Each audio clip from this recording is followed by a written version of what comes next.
बच्चों आज हम बात करेंगे रे ऑप्टिक्स के नए टॉपिक की, जहां हम लेक्चर नंबर 14 लेके आए हैं।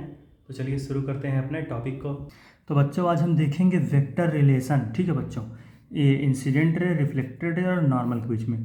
तो बच्चों मान लेते हैं हमारी ये इंसिडेंट रे है। इंसिडेंट रे इस सरफेस पे आई और इस सरफेस ने इसको जो है बाउंस बैक कर दिया इस डायरेक्शन में। ठीक है बच्चों, तो इंसिडेंट रे यहाँ से आई और रिफ्लेक्टेड रे, तो इंसिडेंट रे का डायरेक्शन देखें इस साइड है ऐसे, और रिफ्लेक्टेड रे का डायरेक्शन देखें इस तरफ है ऐसे। ठीक है बच्चों, और नॉर्मल तो आपको पता है परपेंडिकुलर होता है।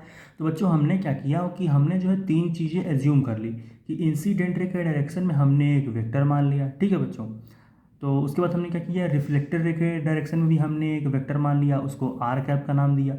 और नॉर्मल के डायरेक्शन में हमने एक वेक्टर लिया, यूनिट वेक्टर, उसे हमने एन कैप मान लिया। और जैसा कि हम जानते हैं कि यूनिट वेक्टर का जो मैग्नीट्यूड होता है वो 1 होता है, तो सबका हमने 1 मैग्नीट्यूड ले लिया।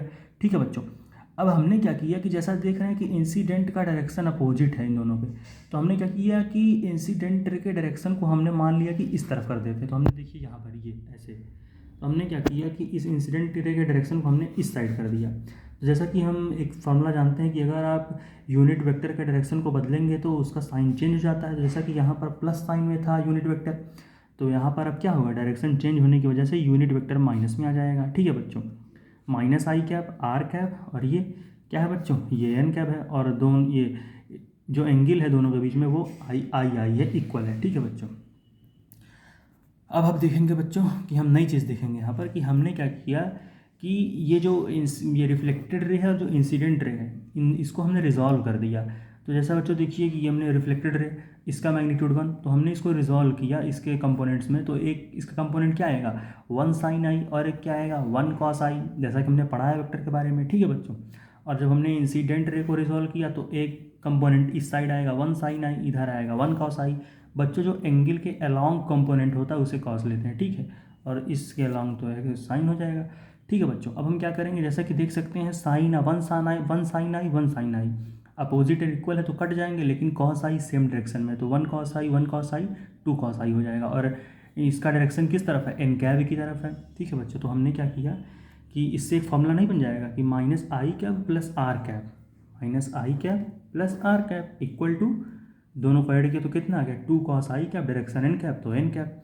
अब इस तरीके से बच्चों हम आर कैप का वैल्यू निकाल सकते हैं, जो कि क्या हो जाएगा आई cap plus 2 cos I cap और एन कैप, जो कि डायरेक्शन है नॉर्मल का। ठीक है बच्चों हम आर कैप को और मॉडिफाइड फॉर्म में ला सकते हैं। जैसे बच्चों देखिए आर कैप हमने ये निकाली है, कैसे, एक काम करिए, जैसा कि हम जानते हैं कि जो ये माइनस आई कैप वेक्टर है और ये जो एन कैप वेक्टर है, इन दोनों के बीच का एंगल आई है, जैसा कि हमने पीछे देखा है, और मैग्नीट्यूड 1 1 है। तो एक हम फार्मूला जानते हैं कि vector A dot vector B equal to क्या होता है, mod vector A mod vector B cos theta.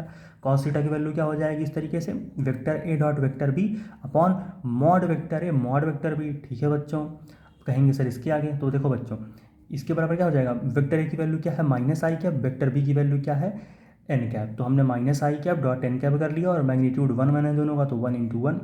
बच्चों इस तरीके से कॉस थीटा की वैल्यू क्या आ जाएगी, minus I cap into n cap upon 1 into 1 है, तो उसको हटा सकते हैं। अब जैसा कि हमने एक फार्मूला पढ़ा था अभी पीछे कि आर कैप की वैल्यू क्या होती है, unit vector I cap, vector R की वैल्यू क्या होती है I cap plus 2 cos I cap, bracket bracket में लगाया, और यहाँ पर एन कैप है। तो इस तरीके से आपका करिए, कॉस आई की वैल्यू पुट कर दीजिए यहाँ पर। तो कॉस आई की वैल्यू क्या है, minus I cap dot N cap, तो यहाँ पर वैल्यू पुट करेंगे तो आई कैप माइनस 2 इंटू क्या हो जाएगा आई कैप डॉट एन कैप और होल, ये हमारा यूनिट वेक्टर है। बच्चों यूनिट वेक्टर क्या है, यूनिट वेक्टर आप जान लीजिए बच्चों, यूनिट वेक्टर एक ऐसी चीज़ होती है जिसका मैग्नीट्यूड, ठीक है बच्चों, जिसका मैग्नीट्यूड 1 होता है, और ये एक ऐसा वेक्टर है जो किसी भी वेक्टर के डायरेक्शन को बताता है। तो बच्चों इतनी सी चीज़ें थी, पढ़ाई करते रहें, अगला टॉपिक हम बहुत जल्द लाएंगे।